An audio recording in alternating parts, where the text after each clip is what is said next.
Salim, over the last couple of days, we've done a couple of videos on globalism, the theme of globalism. The first one linking it with multiculturalism, a political policy.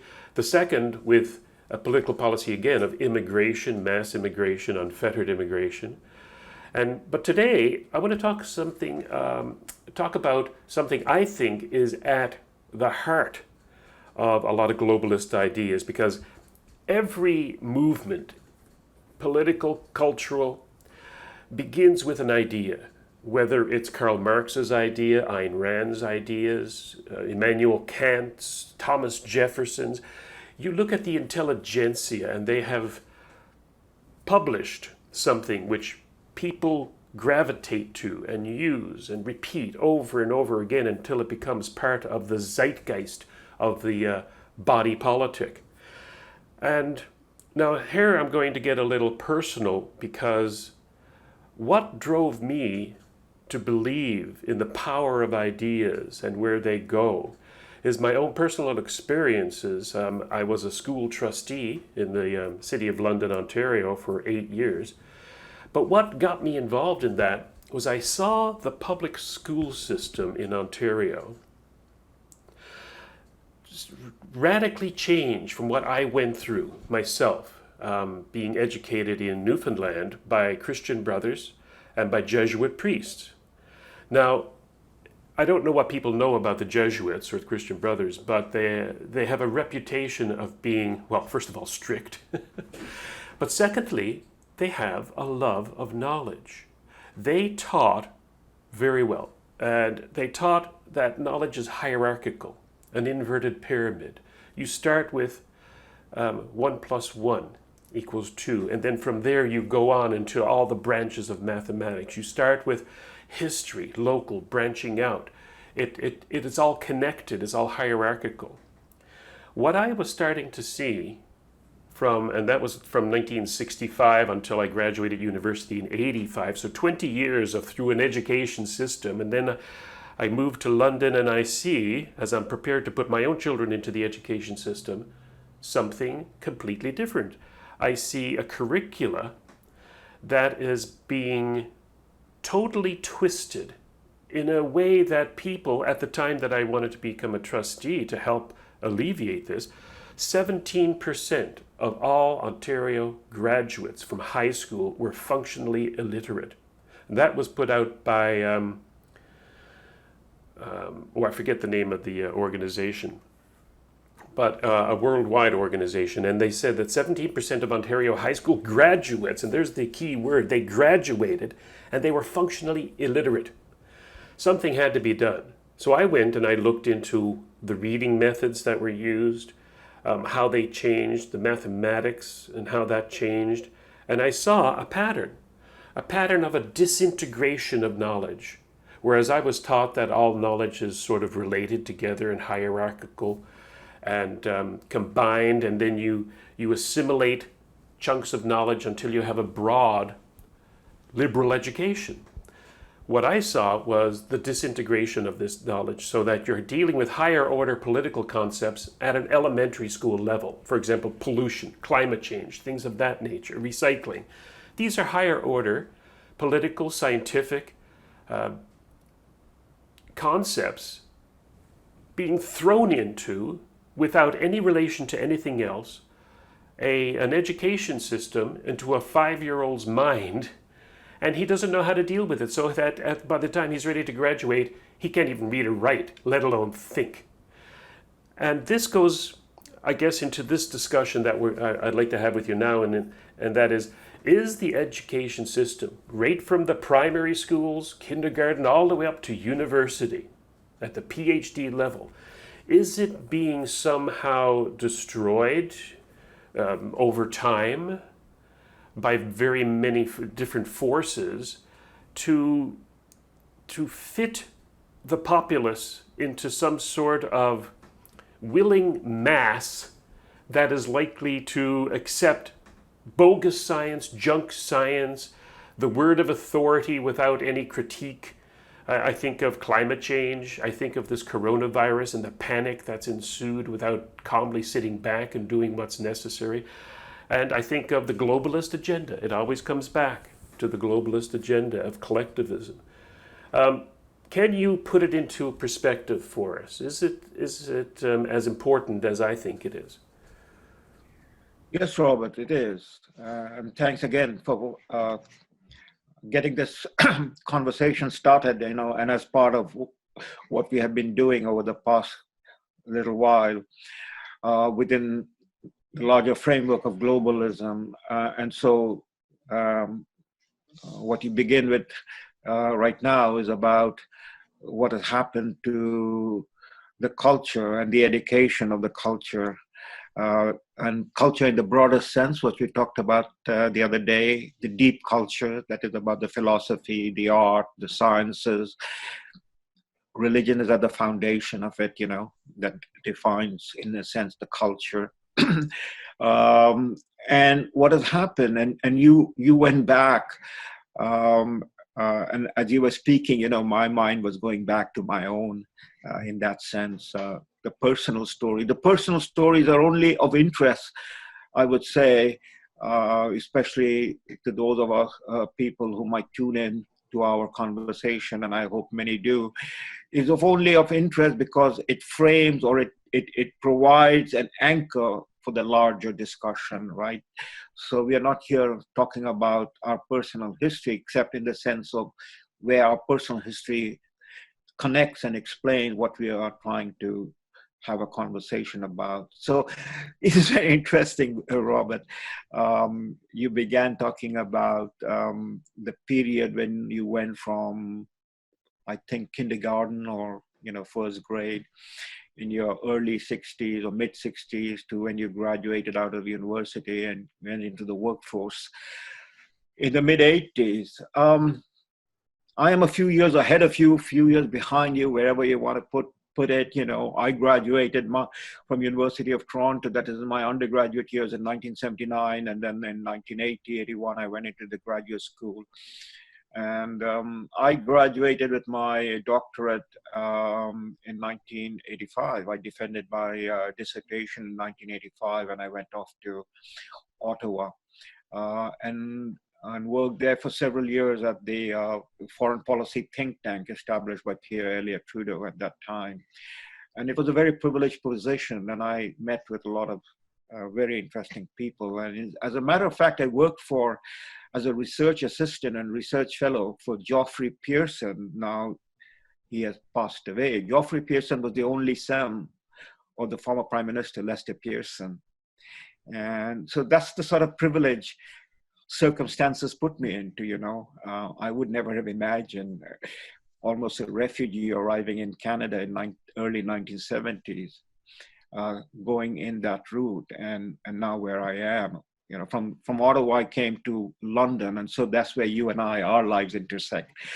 But the other point of intersection, and you and I haven't talked about this, and maybe over coffee we will, is your education by Jesuit brothers. And you talked about Jesuit. My education is by Jesuit brothers. I went to a Catholic Jesuit school. Yeah. Is that right? And my parents, and this is in India, the best schools in India. And then when India was divided up, and so the partition of 1947 and Pakistan and India, or East Pakistan, where I grew up, which is now Bangladesh, and India, which is what I traveled in between. The best schools were Jesuit schools. And my teachers were Jesuit priests, fathers and brothers, both men and women, nuns. I remember many of them with immense affection, though I was strapped. I remember going to the headmaster's office for being sent by the teacher and received my dose of punishment, and I have no regret about it. I think that it made me a better person.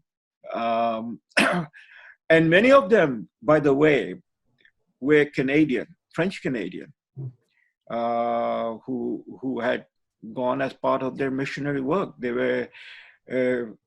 They belonged to the Congregation Sacre de Coeur, if I remember correctly, CSC, Congregation of the Sacred Heart. And they were connected with Notre Dame University. So the schools that I went to and college and my parents and my siblings. So that's the education I got, and I think in many ways that is the antibody in my body, in my immune system, that has brought me where it has brought me. So anyhow, the subject you have raised, and it really connects. And this is what the fascinating issue is. And whether we have enough time or we'll come back and expand upon it, that the Western education system has gone into, it began as a soft decline, and I think it has precipitated into a deep decline. The curve has really precipitated and gone downwards over the years, over the decades. So when you were in the school in mid-60s, and when I came to Canada, and went to university here, first went to the pre-university, the difference was, to us, imperceptible.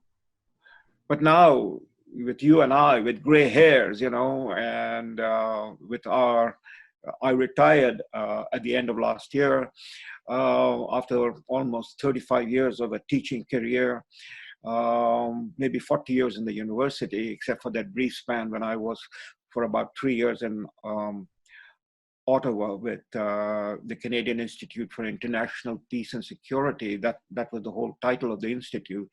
And Geoffrey Pearson was the executive director, and I worked with him or for him.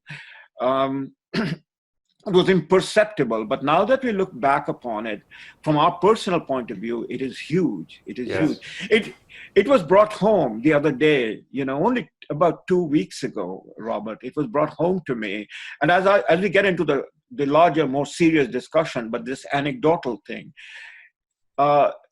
brought home in a very surprising, but at the same time not surprising manner. It was Brian Williams, who had been for a long while after Tom Brokaw of NBC. He was the face of NBC Evening News. Tom Brokaw had succeeded, I think it was Walter Cronkite. No, Walter Cronkite was in CBS. So Tom Brokaw had succeeded John Chancellor. John Chancellor, Walter Cronkite, they were the icons of the American media that emerged in the period. Say, when American news, the evening news, became a must-watch for any educated person in North America. That 6:30 news on NBC, on CBS, on ABC. This was long before the current cable news came on with CNN and Fox and others. And you will recall, Walter Cronkite was in a sense the father, everybody tune in, when Walter Cronkite says something, it is it. And this goes back to the early 1960s, and they were covering the news, the Kennedy assassination, the Martin Luther King assassination, the Robert Kennedy assassination, the civil rights movement, the Vietnam War, etc. And then they retired in the 1970s and early 80s, and that's the sequence, Chancellor, Cronkite, Eric Siveroid, and a new generation took over, and that was, in the case of NBC, Tom Brokaw. And Tom Brokaw retired in the period after 9/11 in 2000-something, and Brian Williams took over. And so here was Brian Williams, and he has been moved out from NBC to MSNBC. And on that evening, about 2 weeks ago, at the end of the Super Tuesday primary in America, the Democratic Party primary, Joe Biden basically came out on the top, and now he is the presumptive nominee of the Democratic Party for this coming year election. But the story was about Michael Bloomberg, this oligarch who had stepped in, and Super Tuesday was whether he is going to emerge as the leader, with all the money and so on. So he spent in the range of $500 million out of his own pocket for this Super Tuesday primary. And MSNBC's Brian Williams is sitting with the pundits around him and dissecting what happened, because Michael Bloomberg, after spending $500 million, all that he got was one delegate from American Samoa out in the Pacific. And soon after, he basically announced that he's stepping down, that he's not going to be running. And he's talking with this woman, I don't know, some woman on MSNBC, and she says, look, Michael Bloomberg spent $500 million and he couldn't get any delegates except in American Samoa. He could have gone and given $1 million to every American and he would have gotten the money, you know? And, and Brian Williams said, yeah, he agreed. $500 million, they could have given $1 million bucks to the Americans and they would, and you know, and he agreed. Not very good at math, are they? Exactly. That's what we're talking about. I mean, here it is on a major news broadcast cycle. I wouldn't have been surprised if on the CBC National, the same group of people had said the same thing. I wouldn't be 1 minute surprised. So $500 million, Michael Bloomberg would have given $1 million to Americans and he would have won a hunk of delegates, you know. And there it is. $500 million divided by 500 million people. America hasn't got 500 million people. It's 330 million people. But even that, say 200 million people or 100 million people, you can't divide 100 million to 500 million and get $1 million. It's that ignorance which allows people like Greta Thunberg or whoever and all of that ilk to convince people that carbon dioxide is a poison. It's the exact same thing. It's total ignorance. Absolutely, and that's where we are headed, isn't it? Yes. I mean, that's the globalist agenda. I mean, the climate change. I mean, you know, you took it out. So this all began, and you and I, we were, you know, at one point in time, we were young people, we were in school, we were doing our high school, grade school, came out of it, went to college, went to university, came out of it, went to professional life, and we are looking back and we are talking about it in the midst of this Wuhan virus, the conundrum, the pandemic, and we're talking about it in terms of globalism, which is what it is, you know. And at the heart of globalism, what we discussed previously, you know, is the weakening of the West, the undermining of the West in some systematic way.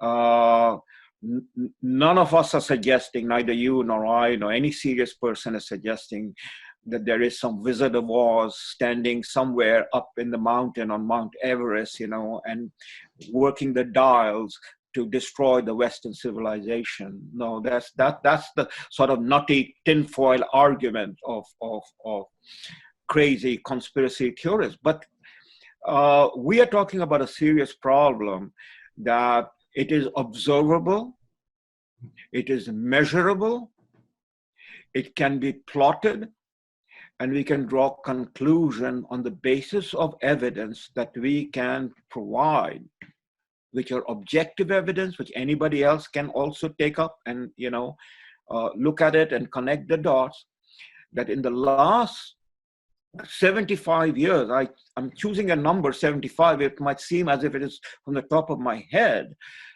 but in about 5 weeks' time, on May the 8th, we in Canada and hopefully across the Western world will mark the 75th anniversary of the end of World War II in Europe, May 8, 1945, May 8, 2020, 75 years.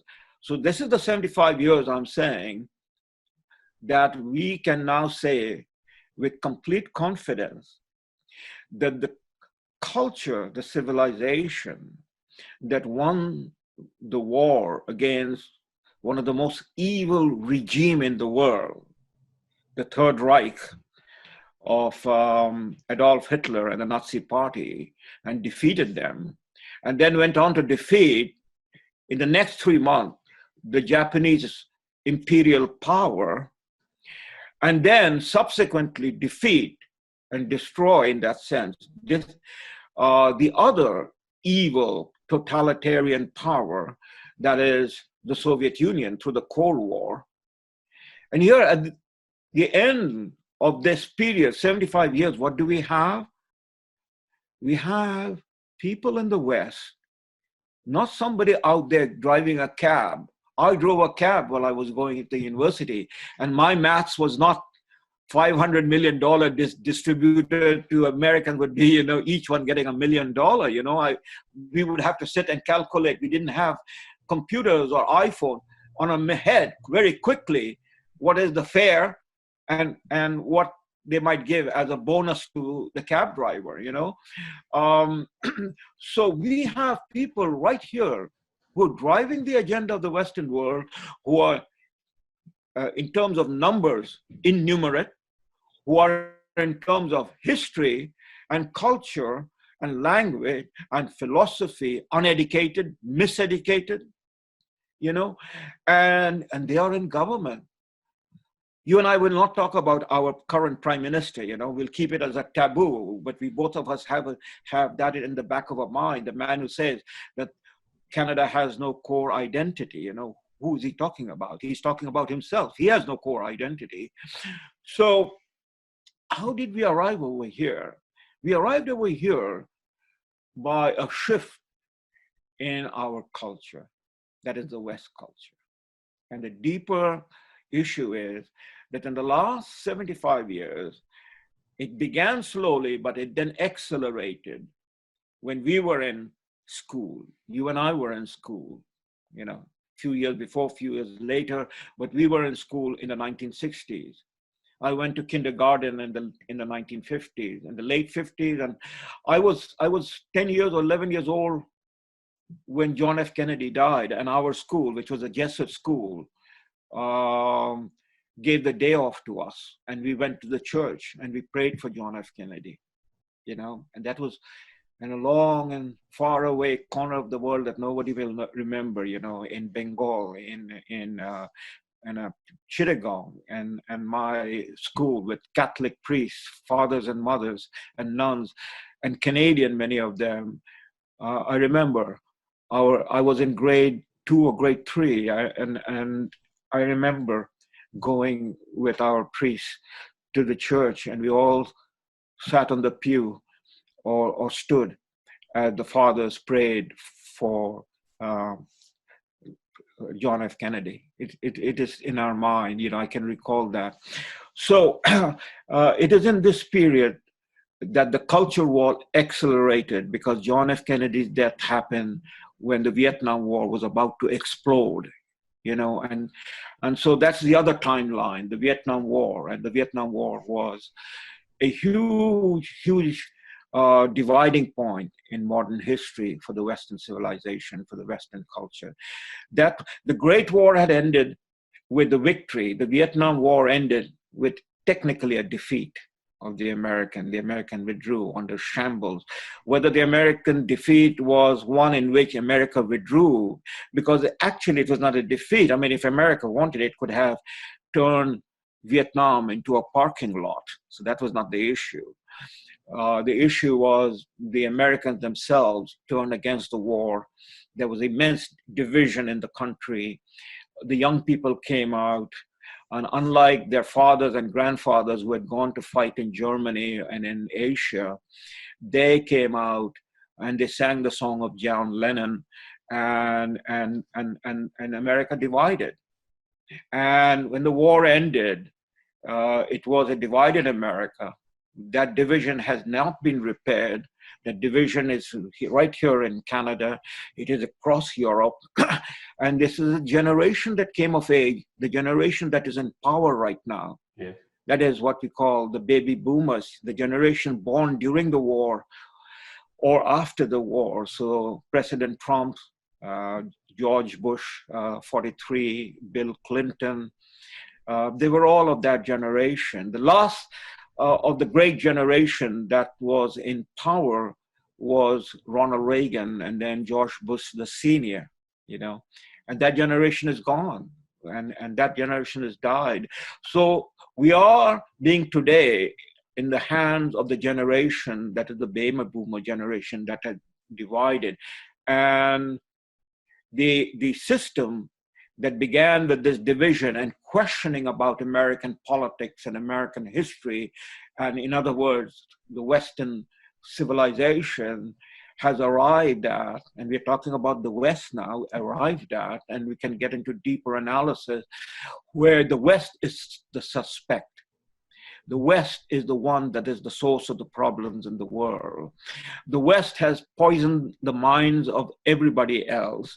The West is imperialist. The West is capitalist. The West has exploited the rest of the world, including the population in North America, the Aboriginal or the First Nations, the Blacks, the immigrants, etc., etc. And so the indictment is that the West, basically the white man, that is you, Robert, you are, in that sense, being indicted. By whom?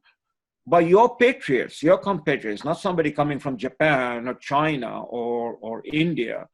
It is that internal civil war that has taken place over the last at least half century, if not more. I went back to the end of the Second World War, but through the Vietnam War. And one side is indicting the other side for all that has gone wrong in the world. That is, the white man, the American, the Canadian have created a world which they've exploited and they have basically poisoned. And that's where we have arrived.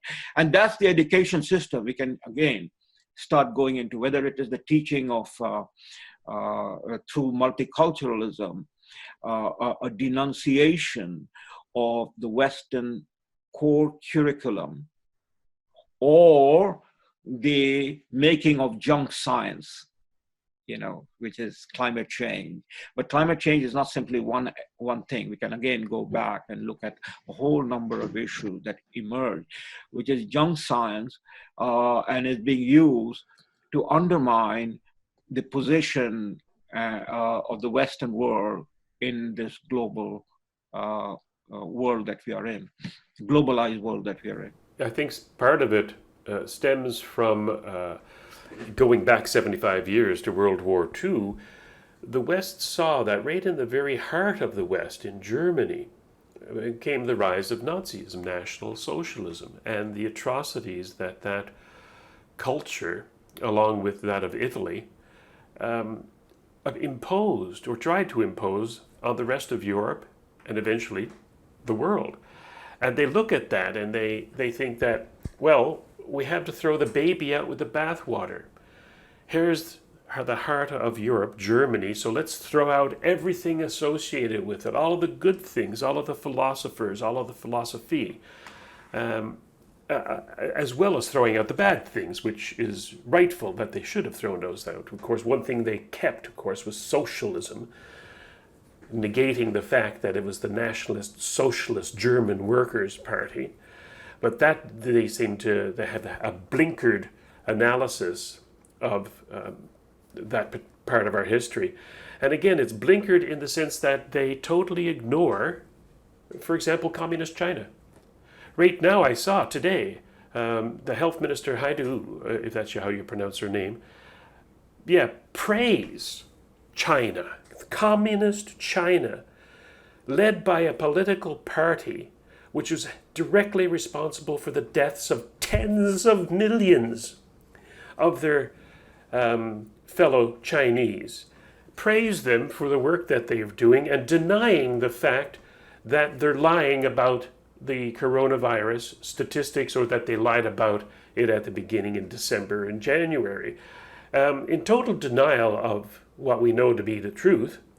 So this blinkered analysis of history by the people that you're describing, the myriad number of people, like you say, there's no one person behind a curtain somewhere orchestrating it, although there are certainly key figures like a George Soros who are should be indicted for this cultural shift. The blinkered ignorance of these people, what gets me is that nobody holds their feet to the fire.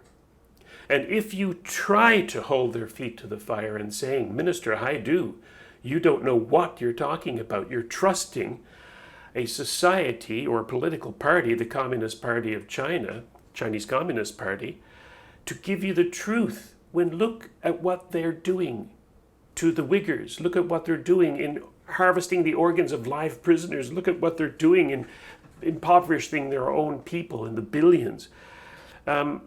So the fact that nobody can actually criticize these people without being smeared as a crackpot, a right-winger, a racist, or use the usual epithets that they put on somebody who reasonably looks at things, puts it into a context, and then comes to the conclusion that we're being led by imbeciles and illiterates and uneducated people. It just blows me away. So, Robert, all of that is true, but we are trying to, again, I am trying to frame it in that context, where from the particular episode to the general larger issue of globalism and the West, where it is. You see, Robert, what you're saying, I mean, this minister that you cited, Patty Haidu, or the prime minister, and I said, I would like to keep him out of our discussion, but, we invariably keep falling back upon him. Our prime minister, the previous president of the United States, who is not a baby boomer, who came afterward. I'm referring to Obama, or the man who could have become the prime minister in England, Jeremy Corbyn, or the president of France right now, Emmanuel Macron, who is in the same age or slightly younger than Justin Trudeau. So he's not a baby boomer. He grew up, he's in that sense younger than you and me. So he grew up, he came of age in the 1980s, 90s, so he was going to school maybe 10, 15 years after we had graduated and left. And so he's a product of that education system in France, as Patty Haidu and Justin Trudeau is the product of the education system in Canada, Obama, the product of the education system in America. So what has happened is this education system that slowly came together in the period after World War II was a product, that is the curriculum that was established, the way the subjects was taught was established in the midst of the culture war. That's the point I'm driving at. And the culture war became very, very, very sharpened as we proceeded through the Vietnam War into where we have arrived. And when we put this education system in under a microscope to study it, and compare and contrast the curriculum with the curriculum that preceded it and what has come to replace it. Well, one of the things in Canada, in Ontario, because education is part of the provincial responsibility in our constitutional makeup, and the same thing applies or goes to in the American constitutional makeup, that the education is in the jurisdiction and domain of the state governments in America. And in Canada, it is under the jurisdiction and domain of the provincial government. So in Ontario, what happened in the 1970s, under a conservative government, progressive conservative government, Bill Davis was the education minister in the 1970s before he became the premier of Ontario, in the mid-1970s, and he was one of the long-serving premier into the 80s, and he was a premier. He established, or under his administration, the Ontario Institute for OISC. What was it? OISC, yes. Secondary Education of Ontario, yes. That's right. It is in Toronto. It is part of the University of Toronto complex. The OISC is more or less now the temple, let me use the word advisedly, temple of our education system, especially for the secondary education system as it is, and run by professors of education and various other disciplines, sociology, anthropology, etc., history, who devise the education for our children, and you would know firsthand because you were, a trustee for a period of time. who are all in different degrees, but they are all Marxists.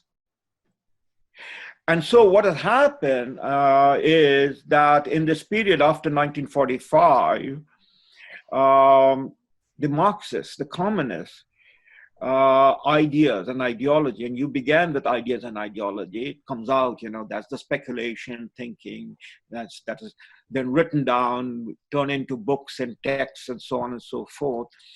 So in the period after 1945, it had begun before 1945, and we can go back before and we can put the data there. But in the period, there's a famous Frankfurt School, which came into being in Frankfurt, Germany in the 1920s. And it was a completely run by people of left-wing ideology, openly Marxist ideology. They were opposed to Soviet Union for their own internal struggle, because many of them were Trotskyites who had been purged by Stalin, and they had to run away, and they came to the West, and many of them were German or East Europeans, and this academy was founded, the Frankfurt School.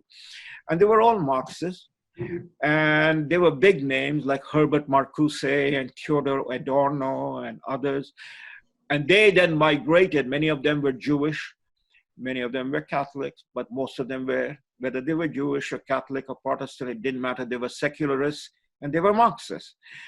And they then fled the Germany that was taken over by the Third Reich. And just as Einstein left and many others left, Sigmund Freud and others, and found refuge either in Britain or came across to the United States, some came into Canada, and they went into our universities. And after the war, their influence worked its way through in our universities, in our education system. And I'm coming back to OISC in Toronto, which was founded in the late 1960s, early 70s. They and their students, but now these people were old people, or many had died, but it was their students who now were getting into the teaching of what their professors and teachers had left behind. And it became, the education became Marxist. So the long and the short of it is this, that 3 generations, if not more, has now gone by, who were basically inundated with the Marxist ideology. The ideology that was anti-freedom, the ideology that was anti-capitalist, the ideology that basically was out to impugn the culture and civilization that had evolved over, going back to 1500 or the age of enlightenment, 17th century. And I would call Marxism as an idea, as a philosophy. It is now associated with the man Karl Marx, but Karl Marx was not alone. It's an ideology, an idea, and a program that is a bastard child of enlightenment. The enlightenment idea about seeking knowledge and going out to the world that led to the scientific revolution, Newton, and so on. And we come back into the modern world, the making of the modern industrial capitalist world, and on the side of philosophy and other writings, from Adam Smith down to Bertrand Russell, the idea of search for freedom, of respect for freedom, and freedom means nothing but individual freedom. Marxism emerges from the same milieu.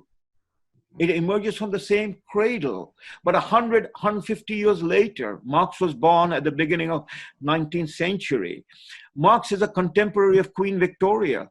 Marx and Queen Victoria were growing up at the same time. Queen Victoria becomes the Empress of Britain at the time when Britain emerges as the greatest power on the earth at that time, in the British Empire, and we in Canada or India, where I come from, were part of the British Empire, and that evolved, and that was a global thing. But Marx and his people and his ideas, which became so attractive to so many in Europe, in Western Europe, in England, the Fabian, for instance, Bernard Shaw and others who picked up on the argument of socialism, that whole school of thought was an assault on the ideas of enlightenment that was based upon individual freedom and the search for individual freedom and the expansion of knowledge. So you have these two contending ideas coming together. And in the 20th century, the ideas of Marx went on to the making of the Soviet Union and communist China, and so on and so forth. And the ideas of Marxism spread, and spread among the intellectuals, for instance. So where we come down to is in our school systems and colleges and universities, it was a long march of Marxist ideas. It was not people on the street. It was not people, gangsters running around and, yelling revolution and so on and so forth. It was the virus of Marxism. We are talking in the time of the Wuhan virus. So Marxist virus, the virus of Marxism penetrated our minds over the long march of 20th century history. And you might date it from the end of World War I, but then accelerated after the end of World War II. I'm holding in my hand this monograph. It is called The Lost History of Western Civilization by Stanley Kurtz. I downloaded it about 10 days ago. It's about 250 pages report, and I'm told it will be published in a book form. It was prepared for the National Academy of Scholars in the United States. People who are interested can go and Google it, and they can download it. It's available in a PDF format. The Lost History of Western Civilization. What the National Academy of Scholars who are debating this issue, and Stanley Kurtz wrote this report, are doing exactly what you and I are doing in a much more dense form, which is, how was the Western curriculum, and we're talking about the Western curriculum more precisely in the arena of social sciences and humanities. It was a British scientist and philosopher, C.P. Snow, S-N-O-W. He published a small book just after the end of Second World War in the 1950s called Two Cultures. And by that he meant two cultures: the culture of science, absolute, objective, mathematics and so on, physics, chemistry, the culture of science, and then the culture of humanities. So while without our physicists, our mathematicians, our biologists, we wouldn't have the miracle of the modern world, as here you and I are sitting and talking, at a great distance over the computer. But the world is also run by people who have graduated with history, with political science, with economics, with sociology, anthropology, psychology. Gender studies. That has now become. So this is what C.P. Snow was talking about in the 1950s. But it is, while these people are not the ones in the laboratories and others engaged in the works of the modern world, these people have their hand on our children and what they prepare them, with their education. So one of the things that I talked about in terms of multiculturalism, that all cultures are equal. This was an idea that came out of Canada by Pierre Elliott Trudeau over 50 years ago. When all cultures are equal, what you are being taught is there's nothing so special in the Western culture. That's the lost history of the Western civilization. There's nothing so specific about it.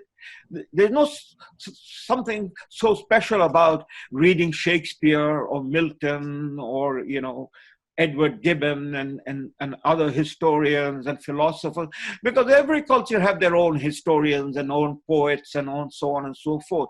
But the difference is, yes, other cultures do have it. My culture, that is, I grew up in, you know, one of the greatest poet of India, modern India, wrote in the language which is my language, Bengali, and was the first Nobel Prize winner in literature in 1913, Rabindranath Tagore, you know. And Rabindranath Tagore can be compared to his writings, his work, his total work with people like Leonardo da Vinci or Goethe, you know, and he's second to none. But the point is, while the Indians can celebrate Rabindranath Tagore, our students are not being taught Shakespeare. Our students are not being taught our history. In fact, it has become reversed. Our students are being taught that Johnny MacDonald was a criminal. He destroyed the native population. So much of a hogwash. And that is being taught with the argument that has preceded it, that all our cultures are equal. There's nothing so special about our culture. In fact, our culture is filled with the stories of people who went out and exploited, and this is where Marxism come in, who went out, exploited, oppressed, and destroyed other cultures. And so we have, my daughter comes home and she says, Dad, you know, this is what has happened. And I have to sit and talk with her about it, that what she's being taught in school, and I have to be very cautious because I have to protect my daughter. That it is utter nonsense. And if she goes and tells that to her teacher, she will be marked down. But I have to balance what she's being taught, because she and her generation are being taught that here it is, the United Nations, their nonsensical UNDRIP, United Nations Declaration for the indigenous people, the rights of indigenous people, United Nations Declaration for the Rights of Indigenous People, UNDRIP. On the basis of that, Canada committed genocide against the First Nation. The teachers who are teaching that doesn't have any idea what a genocide means. I am a survivor of a genocide, or a Jew is a survivor of Holocaust, and those Jews who survived Holocaust, most of them are dead and dying and going away because, you know, they've aged and so on and so forth. But their children have a living memory of that history. They don't know what they're talking about, genocide. Here we are, for instance, the science we're talking about, here we are, in self-isolation because of Wuhan virus, and I keep on insisting that I will talk about it as Wuhan virus and not this, you know, sanctified label provided by WHO as COVID-19. It is not COVID-19, it is Wuhan virus that emerged from Wuhan and has now gone global. So this Wuhan virus, people did not know what it was. They left Wuhan, I'm talking about travelers before the embargo came down, and they seeded the Wuhan virus around the world. And now here we are in self-isolation, you know, and in a pandemic. What did the white man, the settlers, the pioneers who got into boats and were leaving Europe in the 16th century, in the 15th century, know about virus? So whatever was the virus that had emerged in the living conditions of Europe at the time when the journey began after Columbus between Europe and the New World, what did they know about the virus that they had? A virus that was not, in a sense, had been present in North America in the New World, and therefore the population of the New World did not have the natural immunity to that virus. And as a result of that, they caught the smallpox, they caught the chicken pox or whatever it was, and as a result they died. And now here they are, people in the United Nations, most of them have been influenced by Marxist ideology, that is the people from the Western world, and then there are the people, the elite from the third world, members of the United Nations, the Chinese, the Organization for Islamic Cooperation, and so on and so forth, the African. And here's a nice opportunity to blame the West, that they purposely, to indict the West, that they purposely destroyed the indigenous population. Yeah. Total ignorance, and it comes from the education system, doesn't it? It comes from, as we've been trying to say, from the ideas that have percolated their way through academe, the intelligentsia, the media, all throughout society, that knowledge is something that is fleeting, that it's not connected, that there's floating abstractions. And we see it, like you were saying with Williams, the reporter, 500 million. and we see it with climate change, and we see it with what you were just talking about. So, I mean, there's a myriad of examples of the ignorance that is going through the country. So the convergence and confluence of this has happened in terms of globalism is, for the globalists, and by the way, the globalists, the most powerful proponents of the globalists are members of the Western culture, Western civilization. Oh, yes. They're not coming from the island of Fiji or Madagascar or even India. They emerge from the universities and schools and body politics of the West. Yes. It's a suicide, isn't it? It's a suicide. But there is a consistency here. The consistency is the Marxist ideology. The Marxist ideology was about destroying the free world's culture and the free world's politics, and to the labeling was that the education, the learning, the culture that made the West through the 17th, 18th, 19th century, the most powerful culture and civilization compared to, say, the Chinese civilization, 5,000-year-old and still continuing. And it had its great moments. I mean, it is a culture that was a great culture. Imagine a culture that built the Great Wall, the only human construction that can be photographed from the moon. And you can see the Great Wall. Was a great culture. The Indian culture, Indian civilization was a great civilization. You can see the artifacts, the Taj Mahal. The ancient Egyptian civilization and culture was a great civilization. They built the great pyramids, so you can see through the architecture, through the remnants of those civilizations, that in their own time and in their own period of history, they were great civilization and great culture. But from, say, approximately, and again, the question of dating. So let's say the journey of Christopher Columbus, 1492, and the discovery for the Europeans of the New World, let's say hold it and say that that's the date. So from 1492 to our time, this 500 years, in 1992 was the 500th anniversary of Christopher Columbus. During this 500 years, Robert, there were other civilizations. There was the Islamic civilization. I've said the Indian civilization, the Chinese civilization. But this civilization that discovered the New World evolved slowly, and then the speed accelerated over time.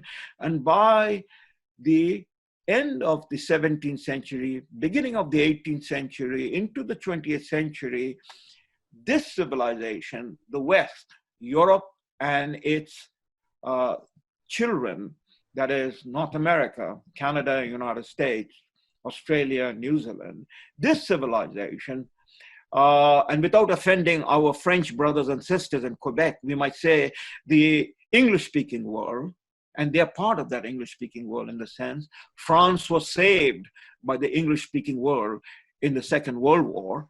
Charles de Gaulle went and found his refuge in England, from where he waged his war for the liberation of France. So the English-speaking world emerged at the epicenter of the making of the modern world. And in that sense, it is the greatest civilization, And I do not feel in any way diminished as a human being, not as Thomas Sowell, the black intellectual at Hoover Institute, which, the mainstream media will not bring him on the television, or any one of us, with a sense of history, feel personally diminished because the English-speaking world, with a center at Britain, the Victorian age, and then United States of America, say in the period after the Civil War, became the makers of the modern world, the world that put man on the moon, and so on and so forth. Now, the bastard children of the Enlightenment, the Marxists, the communists, they were out to destroy the civilization. They are out of any number of reasons: resentment, self-loathing, or the utopian dream of socialism and communism, that is the collectivist ideology, out to, first of all, vilify and smear the makers of this civilization. They call them bourgeois. And in the language of Marxism, a bourgeois became a word of abuse. That is, if you are a bourgeois, you belong to that class, so the class struggle, you belong to the class that has exploited the workers, that have exploited the people of other cultures and other civilization, and that's imperialism. And you have destroyed and brought about genocide, which is now being taught in our school system, and which our current prime minister is such a big exponent of, that we destroyed the indigenous population. And therefore, what is the penalty? What is our reparation? We have to stop building pipelines and develop a natural gas resources and oil industry, because we're going through the lands which were once the lands owned by or belonged to or lived upon by the First Nation population. And there is nobody among us, that is in the people who are now running the show. And these are not colored people.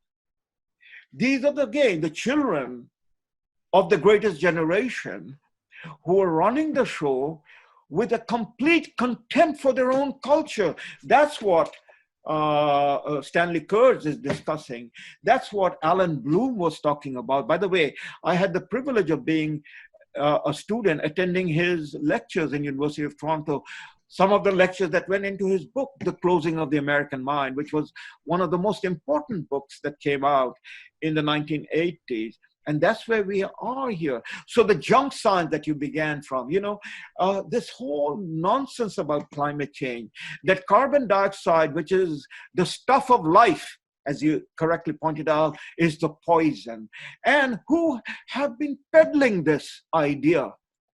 A Canadian by the name of Maurice Strong. An American who almost became a president, Al Gore. Yes. It is a Canadian. I have this quotation right in front of me. By pure accident, you raised this issue, but in the book, here is Maurice Strong in 2007 saying, "Isn't the only hope for the planet that the industrialized civilizations collapse? Isn't it our duty to bring that about?" Well, there is Marx speaking in Communist Manifesto. Yes, indeed. By the way, Maurice Strong went and died in Beijing. Yes. I think his body was either cremated in Beijing or flown out. I don't know the details of it, but he died. He lived his last years of his life in Beijing, and he died in Beijing. He was honored by the communists because he was the spearhead in the ideological term. And then as the head of the UN Commission on Climate Change, he was responsible for organizing the Rio Summit of 1992, out of which emerged this whole nonsense about man-made global warming. And he was, in a sense, the author of what became the Kyoto Protocol, which is now has been succeeded by the Paris Accord, which our Prime Minister so proudly went to Paris to sign in 2015 or 2016, when he went to sign it after he got elected. So there we have, it is the education system that began long before this globalist agenda has come into now play with UN Agenda 2030, with climate change, with UN Global Compact on migration, etc., etc. But you first had to weaken the body politics, the mind of who? Of people who made this modern world, their children. So their children would then become accomplices of the globalist agenda. And so in our schools, in our colleges, this whole idea has run rampant.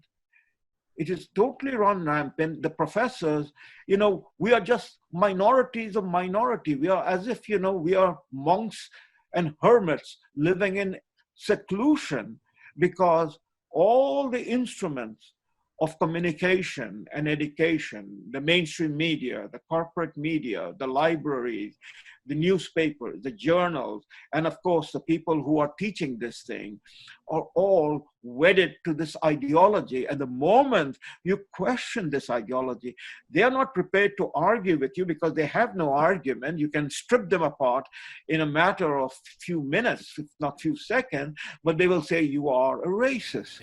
And that's the end of the discussion. Yes. Thank you, Salim. What a broad context we live in when it involves so much of our culture, and the influence of Karl Marx pushing this globalist agenda. Thank you very much once again. Thank you. Thank you, Robert.